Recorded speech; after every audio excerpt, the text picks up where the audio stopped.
तो गाइस कैसे हो आप लोग। तो सोलो स्टार ऑरिजिन कॉन्टिन्यूएंट के नेक्स्ट नॉवल के चैप्टर नंबर 331 में आप सभी का स्वागत है। तो सबसे पहले माफ़ी चाहता हूँ जर्क ओवरलॉर्ड वालों से कि कल मैंने बोल कल एपिसोड नहीं लाई, क्योंकि जब मैं कल रिकॉर्डिंग करने गया तो मेरे दोस्त की कॉल आ गई और पता चला कि उसकी सरकारी नौकरी लग चुकी है, जिसकी वजह से घर वाले मुझे बहुत डांटे और उसी गुस्से में मैंने रिकॉर्डिंग नहीं किया। बट आई एम बैक, क्योंकि यार इसी से मेरा गुजारा चलता है। कुछ 2-3 हज़ार आ जाते हैं, बहुत है। जिसके साथ चलो चैप्टर पे आते हैं। तो जैसा कि अभी तक हमने पिछले एपिसोड में देखा कि कैसे यार लू फेंग सबसे फाइट कर रहा था 1v1 में। उसने एक अल्ट्रा लिमिट लेवल वाले लो लेवल ह्यूमन बीस्ट को मौत के घाट उतार दिया होता है, जिसकी वजह से जो 4 होते ना बचे हुए, वो कहते कि हम लोग मिलकर उससे फाइट करेंगे। हो सकता है कि हमारे पास चांस हो कि हम लू फेंग को एलिमिनेट कर दें। जिसके साथ हमें लू फेंग को दिखाया जाता है जो कि उसी वास्ट बैटलफील्ड की तरफ चारों तरफ देखने लगता है, जहाँ पे low level human life form चारों तरफ से कोलोसल की टाइड बनकर उसके तरफ बढ़ती आ रही थी। उसकी लू फेंग की आंखें 4 अल्ट्रा लिमिट एग्जिस्टेंस तक पे देख रही थी और उसे ये बात अच्छे से पता था कि यार अपना लू फेंग 4 अल्ट्रा लिमिट एग्जिस्टेंस को हैंडल कर सकता है। लेकिन अगर एक साथ 26,000 परफेक्शन स्टेज गॉड एम्प्रेस और साथ में tens of thousands of late stage god empress attack करेंगे, तो यहाँ पर लू फेंग चाहे कुछ भी कर ले, लू फेंग की 20 फ्लोन कॉन्स भी उसका सामना नहीं कर सकती है। वो चाह कर भी उन सबका कुछ नहीं बिगाड़ सकती है। लू फेंग के पास सिर्फ एक ही ऑप्शन होगा, भाग जाओ। जितना दूर हो सके उतना दूर भाग जाओ, क्योंकि यार वो लू फेंग भी अपना उन सारी बड़ी आर्मी के साथ फाइट नहीं कर सकता है।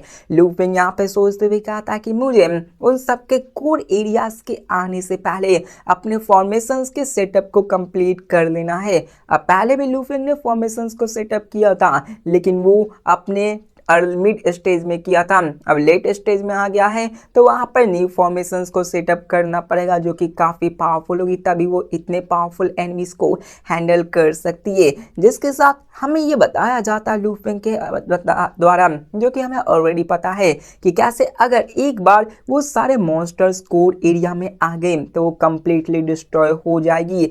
एल्डर्स वो यार नहीं कुछ कर पाएंगे, वो भी मारे जाएंगे। यहाँ पर अगर लू फेंग जितनी ज्यादा एल्डर्स को बचाएगा, लू फेंग के जीतने के चांसेस उतने ही बढ़ जाएंगे। लू फेंग जानता था कि बिना एल्डर्स का सपोर्ट के वो अपने फॉर्मेशंस को यूज करके इन्वेडर्स को रिपेल नहीं कर सकता है और यूनियन सिटी की हालत और भी गंभीर हो जाएगी। इसलिए लू फेंग सबसे पहले मिनिमाइज करता है एल्डर्स को खत्म होने से, क्योंकि एल्डर्स के पावर्स को कंबाइन करके ही लू फेंग अपने डिफेंस के ट्रू पोटेंशियल्स को अनलीज कर सकता है। इसके साथ लू फेंग अपने पूरे विल पावर्स का यूज करके अपने फॉर्मेशंस को सिटी के ऊपर इनकार्व करना शुरू करता है, उस पे बनाने लगता है। लेकिन उसी के साथ हमें एक आर्मी को दिखाई जाती है जो कि चारों डायरेक्शन से लू फेंग की तरफ अटैक कर रहे होते हैं और यहाँ तक कि 4 अल्ट्रा लिमिट बैंक्स भी लू फेंग की ओर नहीं बढ़ रहे थे, मतलब कि उनकी भी फटी पड़ी थी। वो सभी चाहकर भी लू फेंग की तरफ नहीं बढ़ रहे होते हैं, वो ऑलरेडी दूर में ही खड़े थे, ताकि सारे बंदे जब एक साथ आ जाए तब वो अटैक करेंगे। जिसके साथ हमें यहाँ पे ये भी बताया जाता है उन्हीं low level ultra limit level बंदों के द्वारा कि कैसे वहां पर वो प्लान तो बना रहे थे लू फेंग से फाइट करने के लिए, क्योंकि वो जानते थे कि अगर हम सब मिलकर उससे फाइट करेंगे तो हम उसे कुछ नुकसान पहुंचा ही सकते हैं। अगर हम लोग डिवाइड होके गए तो यार हम लोग वैसे भी मार जाएंगे। लेकिन उनका इंतजार करना भी उनके लिए खतरनाक था, क्योंकि वो जानते थे कि अगर एक बार उस बंदे ने अपने फॉर्मेशंस को अपने उस सिटी के फॉर्मेशंस के ऊपर बना लिया तो उनको काफी बड़ा नुकसान रहने वाला है। जिसके साथ वो ये भी कहा था कि एक बार हमारे आर्मी को कोर एरिया के अंदर तो आ जाने दो, हम लोग कंप्लीटली एल्डर्स को मार डालेंगे। एल्डर्स के मर जाने के बाद लू फेंग घंटा हमारा कुछ नहीं निकाल पाएगा, उखाड़ पाएगा और हम लोग उसे बड़ी आसानी से मार देंगे। और हमारे इतने सारे होने के साथ हम लू फेंग को मारेंगे, अगर उसको ना भी मार पाए तो हम यार सबको मारने के बाद प्रैक्टिशनर्स को मारकर खाकर भाग जाएंगे, क्योंकि इन सब की डिवॉरिंग स्पीड समझ ही सकते हो अपने गोल्डन मोरोसा गोल्डन हॉर्न बीस्ट या फिर मोरोसा जैसी कह लो वैसी पावरफुल टेक्निक्स होती जिससे कि वो सबको खाना शुरू करते हैं। सिटी टूट चुका था जो कि उनके लिए सबसे बड़ा बिगेस्ट एडवांटेज होता, वरना लूफेंग को अगर सिटी के ब्रीच की खबर ना मिलती तो लूफेंग उतना जल्दी ब्रेक थ्रू भी ना करता और साथ में लूफेंग उन सबको बड़ी आसानी से संभाल लेता। जिसके साथ हमें यहाँ बताया जाता कि लूफेंग अभी के फिलहाल उसी low level human life form army से काफी ज्यादा दूर होता है, लेकिन एल्डर्स नहीं होते हैं और एल्डर्स को सबसे पहले एलिमिनेट करने की वो सोचे थे। एल्डर्स के तो ऐसा है कि लूफेंग के हाथ को ही काट दिया गया। एल्डर्स जब तक साथ है लूफेंग अपने पावर्स को 2 गुना तक बढ़ा सकता है और वहां पे सबको हटाकर मार सकता है। अगर वो यहाँ पे थोड़ी देर और इंतजार करवा दिए उन सबको मॉन्स्टर्स में यहाँ पे आने से तो लूफेंग अपने फॉर्मेशंस को कामयाब कर देगा, जिसके साथ ऐसे ही चलने लगती हैं।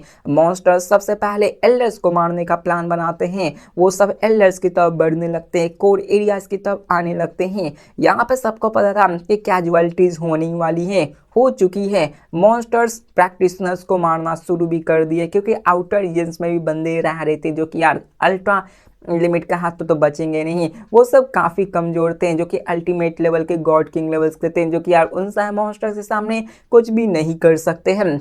जिसके साथ ये सब चलने लगती हैं और सडनली हमें दिखाया जाता कि वो चारों अल्ट्रा लिमिट लेवल बेंग्स भी अपने लूफेंग की तरफ बढ़ना शुरू करते हैं क्योंकि वो यार लूफेंग को भी इंतजार नहीं करने देना चाहते थे क्योंकि वो समझ गए थे कि लूफेंग फॉर्मेशंस को क्रिएट कर रहा है। जिसके साथ हमें एल्डर्स और प्रैक्टिशनर्स को दिखाया जाता है जो कि इस मंजर को देखकर कंप्लीटली हैरान हो जाते कि क्या 4 अल्ट्रा लिमिट लेवल बेंग्स वो भी एक साथ अपने लूफेंग की तरफ बढ़ रहे हैं। ये तो 1v4 की सिचुएशंस हो गई। आखिरकार हमारे सिटी लॉर्ड लूफेंग एक साथ अकेले 4 का सामना कैसे कर सकते हैं। सारे एल्डर्स और प्रैक्टिशनर्स इस चीज को देखकर घबराने लगते हैं, उनके अंदर एंजाइटी आने लगती है कि अब क्या होगा। जिसके साथ हमें यहाँ पे दिखाया जाता है कि हार्ट बिविचिंग वॉर्म क्लोन अपने ट्रू फॉर्म को भी रिलीज करना शुरू कर देते हैं। ये हार्ट बिविचिंग वॉर्म क्लोन अपने अभी कह सकते हैं ह्यूमन बॉडी में है, उनकी रियल बॉडी किसी मॉन्स्टर के जैसे होती है, वही सेम टू सेम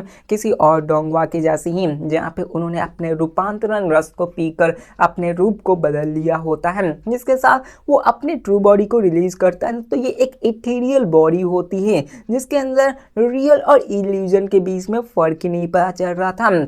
ये एक ब्लैक वर्म जैसा था और इसकी आंखें बर्न कर रही थी और ये लूफेंग पे फिक्स हो चुकी थी। अभी वर्म मतलब एक बड़ा सा वेनमस सर्पेंट, ये समझ लो किसी बहुत बड़े एनोकैंडा सांप जैसा था, बस समझ लो कि ट्रिलियंस ऑफ किलोमीटर जितना बड़ा सांप था। जिसके साथ यहाँ पे बताया जाता है कि उसके अंदर जैसे सांप के अंदर मनी होता ना, उसी वेनमस सर्पेंट के अंदर एक थंडर बीस्ट मौजूद था जिसके अंदर काउंटलेस रिचिंग टेंटिकल्स थे जो कि यार हाथ ऑक्टोपस जैसे बने हुए थे, जिसके अंदर डेडली एनर्जी निकल रही थी जो कि यार किसी से भी टच की ना तो उसको मार ही डालेगी। नॉर्मल बंदे तो इसका सामना भी नहीं कर सकते। जिसके साथ ऐसे ही और मॉन्स्टर्स होते हैं, कुछ तो बर्ड्स के फॉर्म्स में थे जिनकी पंख किसी ब्लेड्स की जैसे लग रही थी जो कि पूरे के पूरे सिटीज के ऊपर फैल चुकी थी। उसके पीक में ये बताया जाता है कि अगर पैलेस मास्टर युंग यांग भी होते ना अपने सबसे स्ट्रॉन्गेस्ट को लेकर तो वो एक साथ 4 को हैंडल कर ही नहीं सकते थे। जिसके साथ पैलेस मास्टर युंग यांग भी ऊपर की तरफ देखने लगते हैं कि एक वर्सेस इन सभी 4 के बीच में बैटल होने वाली है। अब ये बैटल फील्ड एक अलग ही मंजर ले चुका है। ये 4 अल्ट्रा लेवल बेंग्स ये अपने साथ मिलकर अपने ऊपर अपने लूफेंग के ऊपर अटैक कर रहे हैं, वो भी डिफरेंट लेवल से डिफरेंट टाइम सेम टाइम पे, और उनकी पावर्स एक साथ मिला दी जाए ना तो काफ़ी गुना बढ़ जाती है। जिसके साथ हमें यहाँ पे दिखाया जाता है कि एक हार्ट बिविचिंग वर्म क्लोन लूफेंग के डायरेक्टली माइंड में क्या था कि लूफेंग क्या तुम्हारी इतनी हिम्मत है कि तुम हमसे हेड ऑन फाइट कर सको? ऑफ कोर्स तुम चाहो तो यहाँ से भाग भी सकते हो, अगर तुम यहाँ से भागे तो हम सभी मिलकर यहाँ पे एल्डर्स को बड़े ही मजे से मारेंगे। मतलब वो लूफेंग को भड़का रहा था, कह रहा था कि तुम्हारे पास इतनी हिम्मत ही नहीं है कि तुम हमसे फाइट कर पाओ। अब देखो भले ही लूफेंग ने एक को मार दिया था लेकिन ये भी 4 अपने प्राइड के ऊपर थे कि आखिरकार एक अकेला बंदा जो कि अभी फिलहाल में ब्रेक थ्रू किया है वो 4 के साथ फाइटिंग कैसे कर सकता है। इसके साथ हमें लू फेंग को दिखाया जाता है जो कि पहले तो फोकस कर रहा था फॉर्मेशंस के ऊपर, लेकिन यहाँ पर दिखाया जाता है लू फेंग को जो कि अपने उन्हीं फिगर्स की तरफ देखने लगता है। जहाँ पे बताया जाता है कि लू फेंग वहाँ पे खड़ा था तो फिर से वो उसको प्रवोक करता कि 1v1 क्या तुम कांप रहे हो, लगता है कि तुम 1v4 नहीं कर सकते हो, क्या तुम्हें इतनी हिम्मत नहीं है। इसके साथ हमें यहाँ पे दिखाया जाता है कि लू फेंग अपने 24 क्लोन्स को अपने पोजीशंस पे रख देता है जो कि हर एक की पॉइंट को डिफेंड कर रहा था। जिसके साथ यहाँ पे लू फेंग अपने सबसे स्ट्रॉन्गेस्ट क्लोन्स को आगे भेजते हुए क्या था कि चलो देखते हैं जो तुम सोच रहे हो वो होता है या फिर नहीं। मतलब लू फेंग ने यहाँ पे फाइनली एक्सेप्ट कर लिया कि चलो तुम्हारी भी बातें मान कर देखते कि क्या मैं अकेला तुम सबकी वॉट लगा सकता हूँ या फिर नहीं। जिसके साथ वो उन्हीं 4 अल्ट्रा लिमिट बैंक्स के सीधे चला जाता कि आजा बंदे तुझे मैं समझाता हूँ। जिसके साथ यहाँ पे लू फेंग को एक चीज तो अच्छे से पता था कि यार ये बैटल को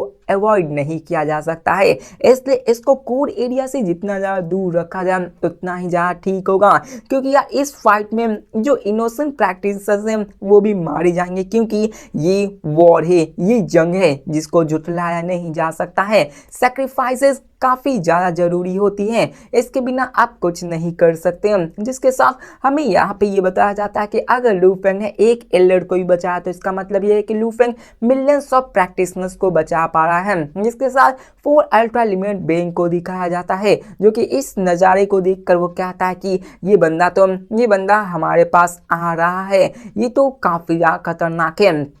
जिसके साथ लू फेंग वहां पे स्पेस को तोड़कर उन सबके सामने आता है, 2 स्टेप 3 स्टेप, और जैसे लू फेंग उन सबके पास आता है ना, या सडनली एक wave of spiritual will powers लू फेंग के ऊपर क्रैश कर जाती है। लू फेंग को वो लोग जानबूझकर बुला रहे थे और जैसे ही लू फेंग वहां पे आता ना उस पर अटैक होती है वही बिविचिंग हार्ट, जो कि हार्ट बिविचिंग वॉर्म की एक इनेट टेक्निक होती है, उसी से उस पर अटैक कर देते हैं। जिसके साथ लू फेंग उसको एंड्योर तो करने लगता है लेकिन इसमें काफी ज्यादा मेंटल पावर्स की एफर्ट लगानी पड़ती है इसको रेसिस्ट करने के लिए, जिसके साथ उसे अपनी थोड़ी सी फ्रैक्शंस ऑफ पावर्स को डाइवर्ट करना पड़ता है उन्हीं फॉर्मेशन से हटाकर, ताकि वो ली युआन टेक्निक को यूज कर सके। वो ली युआन टेक्निक को यूज करता है ताकि वो अपने इन सारी इनकमिंग अटैक से बच सके। जिसके साथ यहाँ पे ये सब चलने लगता है और तभी दिखाया जाता कि वहां पे एक बहुत बहुत बड़ा धमाका होता है जो कि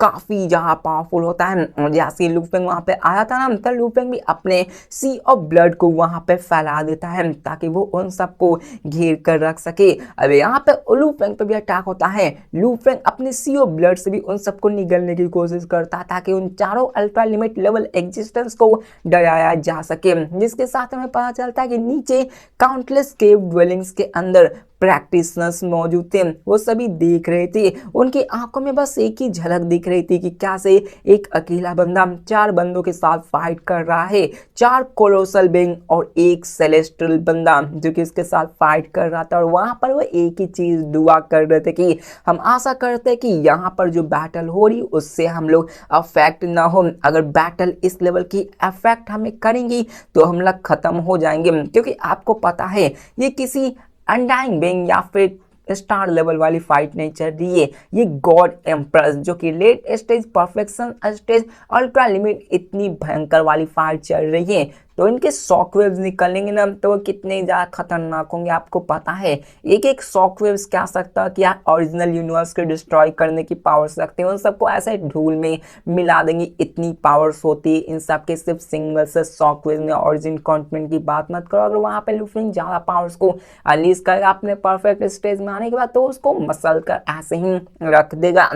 जिसके साथ ऐसे ही चलने लगता है। प्रैक्टिशनर्स मानो डर में कांपने लगते हैं क्योंकि यार उन सारे सॉफ्टवेयर से काफ़ी ज़्यादा पावर निकल रही थी, वो उन सबको यार हिला कर रख दे रही थी। जिसके साथ हमें यहाँ पे पता चलता है कि यार लू फेंग वहाँ पर अपनी पावर्स को यूज़ करके सॉफ्टवेयर को सप्रेस कर रहा था, यहाँ तक कि वो सारे बंदेज भी वहाँ पर सब चीज़ों को अपने फॉर्मेशन को लगाकर सॉफ्टवेयर को कम कर रहे थे, लेकिन फिर भी ये डैमेज काफ़ी ज़्यादा होता है। बूम, एक एंडलेस ब्लड ऑफ सी यहाँ पे चलने लगता है, सब चीजें तबाह होने लगती है। एक मैसिव ब्लैक स्केल्ड सर्पेंट्स अपने टेरिफाइंग फ्लेम्स को अनलीज करना शुरू करता है और जैसे ही फ्लेम्स वहां पे स्प्रेड होते हैं वो वहां पे लू फेंग के ब्लड सी को कंज्यूम करना शुरू करते हैं, लू फेंग के सोल को तोड़ने की कोशिश करने लगते हैं। लेकिन यहाँ पे दिखाया जाता है कि यार जो उसकी सोल बर्निंग इफेक्ट होती है वो उसके स्पिरिचुअल विल पावर से थोड़ी सी कमजोर होती है, जो कि heart bewitching heart warm innate abilities में आती है, जिसके साथ ऐसे ही चलने लगती है। वहां पर वो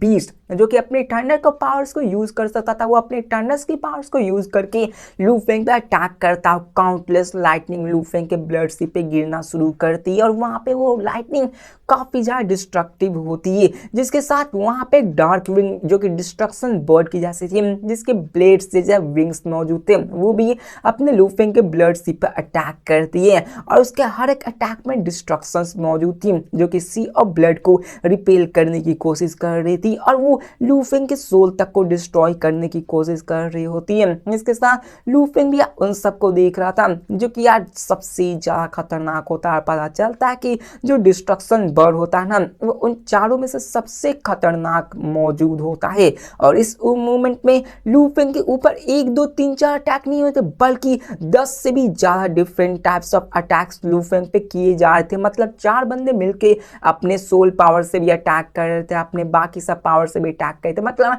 जो जो पावर्स उन सबके पास थी ना, हर एक चीज से उनको मारना शुरू कर रहे थे। मतलब कि लू फेंग की ऐसी की तैसी करने की वो आ चुके थे, वो सबको डिस्ट्रॉय करने आए थे। अब इनमें से कुछ अटैक्स के नाम आपको पता होंगे और कुछ को नहीं पता होंगे। अब इन अटैक मारने लगते हैं। सबसे पहले मटेरियल मतलब फिजिकल अटैक मारते, फिर डिस्ट्रक्शंस की अटैक, सोल बर्निंग फ्लेम्स की, कोरोसिव डार्कनेस की, raging lightning, invincible restraints, tearing tentacles, karma laced soul attack, chaotic energy ripples and distortion forms. इन सभी से लू फेंग पर अटैक किया जा रहा था और ये इतना ज़्यादा पावरफुल था ना कि यार जो हर एक अटैक जैसे material destruction soul burning flames, ये इतनी पावर हर एक सिंगल अटैक थी कि वो एक पैलेस मास्टर लेवल एग्जिस्टेंस को सीरियसली इंजर्ड कर सकती है। 2-3 कंबाइंड पावर्स को मिला दें तो यार किसी नए पैलेस मास्टर को तो ऐसे ही धूल में मिलाया जा सकता है। लेकिन लू फेंग अभी भी 10 से ज़्यादा साइमल्टेनियस अटैक से फेस कर रहा था। लू फेंग ने अभी ही ब्रेक थ्रू को अचीव किया था। लू फेंग की क्लोन्स अभी भी इवॉल्व कर रही थी और इसके सीक्रेट टेक्निक अभी भी परफेक्ट नहीं हुई थी। लेकिन अगर लू फेंग की इस जगह किसी रेगुलर क्लोन होती ना तो कब का खत्म हो चुकी होती। लेकिन लू फेंग का यह सबसे स्ट्रॉन्गेस्ट क्लोन था, जिसमें कि इमॉर्टल हार्ट, अनडाइंग सी बॉडी और उसकी वाइटैलिटी को बढ़ा रही थी। उसकी सोल और फ्लेश समझ लो कि यार वो 4 अल्ट्रा लिमिट को आराम से विड स्टैंड कर पा रही होती है। इतना लू फेंग को पावर्स अपने इन सारे बॉडीज पावर से मिल रही थी और इमॉर्टल हार्ट से मिल रही थी। लेकिन यहाँ पर इतने पावर्स की वजह से लू फेंग को ज्यादा नहीं बल्कि एक बहुत ही tiny portion of blood sea waters consume होती है। ये लॉस कुछ भी नहीं था क्योंकि यार लू फेंग यूनियन सिटी की एनर्जी को भी ऑब्जर्व कर रहा था, जो कि उसके डैमेज को खत्म कर दे रही थी। जिसके साथ लू फेंग यहाँ पे कहा था कि यही तो मेरा ट्रू कॉम्बैट है, पहले सर्वाइव करो और फिर स्ट्राइक बैक करो। जिसके साथ हमें यहाँ पे बताया जाता है कि लू फेंग की डिफेंसिव पावर्स बहुत जाती क्योंकि उसके पास डिफेंसिव ट्रेजर्स मौजूद थे।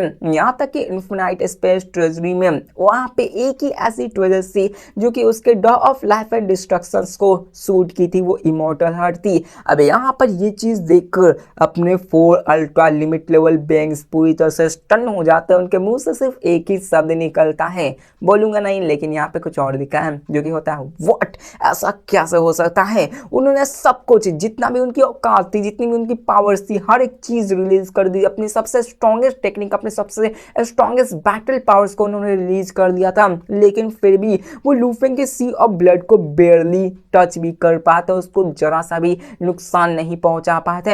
इसके साथ यहाँ पे दिखाया जाता है कि उनकी बारी खत्म, अब लू फेंग की बारी आती है। उन ब्लडी वेव्स के अंदर से एक मैसिव फ्यूरी डिस्ट्रक्शंस क्लॉ बाहर निकलती है जो कि एक किसी डिस्ट्रक्शंस पावर्स की जैसी लग रही थी और सीधे जाकर उसी डिस्ट्रक्टिव बर्ड को जाकर पकड़ती है ताकि वो उसको अंदर खींच के उस पर अटैक करके उसको मार सके।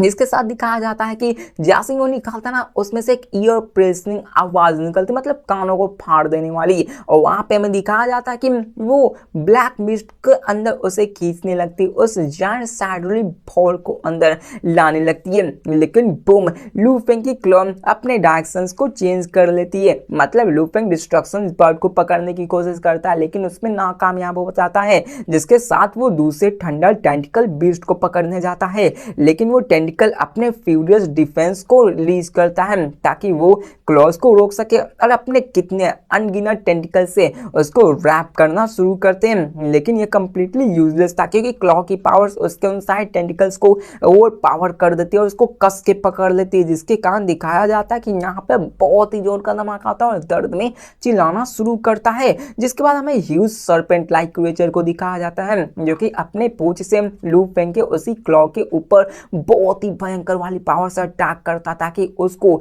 तोड़ा जा सके। जिसके कारण दिखाया जाता है कि उस अटैक की वजह से अपने लू फेंग की जो क्लॉ थी उसकी ग्रिप से वो बंदा छूटकर निकल जाता है और वहां पे वो अंदर नहीं खींचा जाता। मतलब कि यहाँ पे लू फेंग ने उस बीस्ट को पकड़ा था लेकिन दूसरे सर्पेंट बीस्ट ने उसको मारकर उसके हाथों से वो छुड़ा दिया था, जिसकी वजह से थंडर एक्सप्लोड करता है। चारों तरफ धमाके होने लगते हैं, फ्लेम्स, डार्कनेस, काउंटलेस पावर्स वहां पे सर्ज होना शुरू करती है। लेकिन फिर भी अपने लू फेंग की क्लॉ रुकती नहीं, उन सबको मानो किसी डेथ का इनकारनेशन बन के पकड़ना शुरू करते हैं, उन सब पे अटैक करना शुरू करते हैं। वो सारे बंदे इतने फट पड़ी थी उनकी कि वो अपनी पूरी पावर्स को लगा के यार उन सबको रेजिस्ट करने लगते हैं ताकि वो अपने आप को जिंदा रख सके। इसके साथ हमें पता चलता कि यहाँ पर वो सब जीत नहीं रहे थे बल्कि वो सब हारने लगे थे। वो सब अपने आप को जिंदा रखने तक के लिए वहां पर रेसिस्ट कर रहे थे, वो सब कुछ कर भी नहीं पाते, जिसको देखकर वो चारों बंदे हैरान होते हुए कहते हैं कि ये लू फेंग इतना स्ट्रॉन्ग कैसे हो सकता है। यहाँ पर हम चारों मिलकर भी इस बंदे को मार नहीं पा रहे, इसको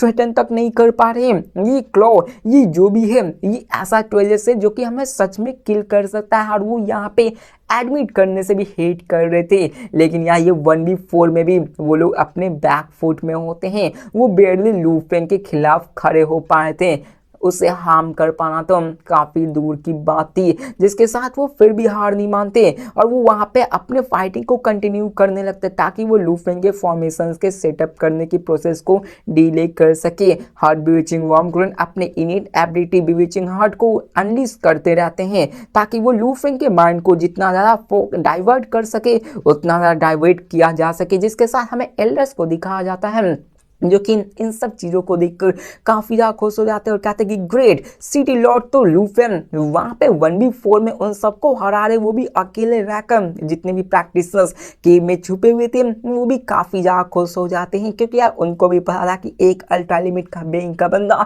कितना ज्यादा पावरफुल होता है। ये सभी चीजें हो रही थी लेकिन यार लू फेंग को भी एक चीज अच्छे से पता था, लू फेंग अपने कॉन्शियसनेस के कुछ पावर्स को सिटी एनर्जी के पावर्स को चैनल करने में लगाता है, वहां पर शॉकवेव्स को कंज्यूम कर रहा था ताकि वो काउंटलेस स्लेव को बचा सके। इसके साथ यहाँ पे बताया जाता कि अगर पैलेस मास्टर व्यंग होता ना तो कब का खत्म हो चुका होता। पैलेस मास्टर 10,000 शैडो पवेलियंस भी ये सब देखकर उसके भी फट पड़ी थी, उसे रिग्रेट हो रहा था कि यार उसने लू फेंग से पंगा क्यों ही लिया। अब इस मोमेंट पे लू फेंग दूर में देखता है जहाँ पे कैसे एक लो लेवल ह्यूमन आर्मी उसके चारों डायरेक्शंस में क्लोज आ चुकी थी, बहुत ज्यादा तो नहीं लेकिन उनमें से एक यूनिट से जो कि उन सब से भी काफी पास आ चुके थे। मतलब कि कुछ यूनिट्स अभी दूर थे, कुछ यूनिट्स पास आ चुके होते हैं और एक ग्रुप उनमें से ऐसा होता है जो कि ईस्टर्न गेट के पास लगभग आ चुका था और लगभग कोर एरियाज के अंदर आने ही वाला था। जिसके साथ उनमें का जो जनरल होता है वो हंसते हुए कहता कि हम लोग फाइनली यहाँ पे आने ही वाले हैं। अब इसका स्क्वाड के अंदर ही अकेले 800 परफेक्शन स्टेज गॉड एम्प्रेस मौजूद थे और लगभग 12,000 लेट स्टेज गॉड एम्प्रेस मौजूद थे जो कि कोर एरिया की तरफ आ रहे थे और साथ में 4 अल्ट्रा लिमिट बैंक्स पहले से ही थे जो कि काफी ज्यादा खुश हो जाते हैं क्योंकि जब तक यार एक यूनिट यहाँ पे आएगी कोर एरिया पूरी तरह से तबाह हो जाएगा। यूनान सिटी की मेन जगह कोर फॉर्मेशन सी थी, एक बार कोर फॉर्मेशंस को तोड़ दिया गया तो यार कुछ नहीं कर सकते हैं, लू फेंग कुछ भी नहीं कर पाएगा और बाकी एल्डर्स तो यूं ही मार जाएंगे, यूनजियान भी वहीं पे खत्म हो जाएगा। मतलब सब चीज यहाँ पे तबाह हो जाने वाला है। इसके साथ यहाँ पे हमें दिखाया जाता है कि लू फेंग अभी भी प्रैक्टिस कर रहा था, कोशिश कर रहा होता है। लू फेंग सोचते हुए कहता कि मैंने फॉर्मेशंस को 3 लेयर्स के अंदर डिवाइड कर रखा था, पहला लेयर उसको जितनी जल्दी कंप्लीट हो किया जा सके करना पड़ेगा। स्पीड ही सब कुछ है। ये काफी यार सिंपल था, लेकिन फर्स्ट लेयर को भी यार करने में लू फेंग को काफी ज्यादा मुश्किलें आ रही थी। वो तो शुक्र है कि लू फेंग के पास 100 किलोमीटर हॉट एसेंस थी, जिसकी वजह से उसकी नॉर्मल थिंकिंग स्पीड 3000 रैम बढ़ चुकी थी, जिससे कि वो ज़्यादा लंबे टाइम्स को भी बहुत ही कम टाइम में कर सकता था।